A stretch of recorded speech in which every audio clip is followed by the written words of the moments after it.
Hello students, welcome to our English YouTube channel Білім Go. Today we are going to learn about domestic animals or we can say pets. Баршаларыңызға сәлем. Бүгін біз сіздермен үй жануарларын атап үйренетін боламыз. Camel, түйе.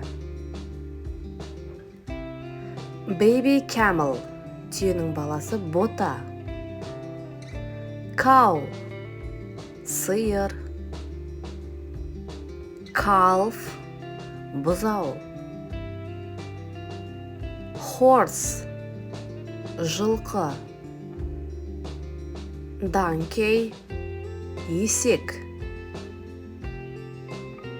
Pig, доңыз. Piggy, доңыздың баласы. Dog, ит. Puppy, күшік. Cat, мысық.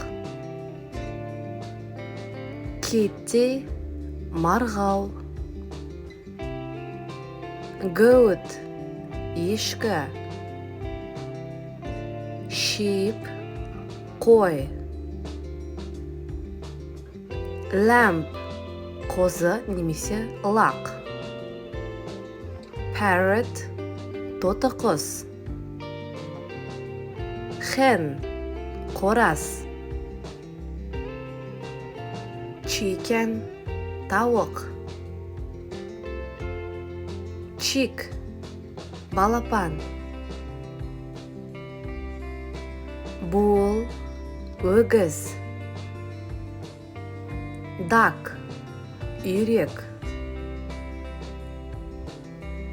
Rabbit, қоян. Goose, қазы. Біздің Білім Go YouTube арнасына міндетті түрде тіркелуді ұмытпаңыздар. Және бізбен бірге ағылшын тілін оп-оңай үйреніп алыңыздар.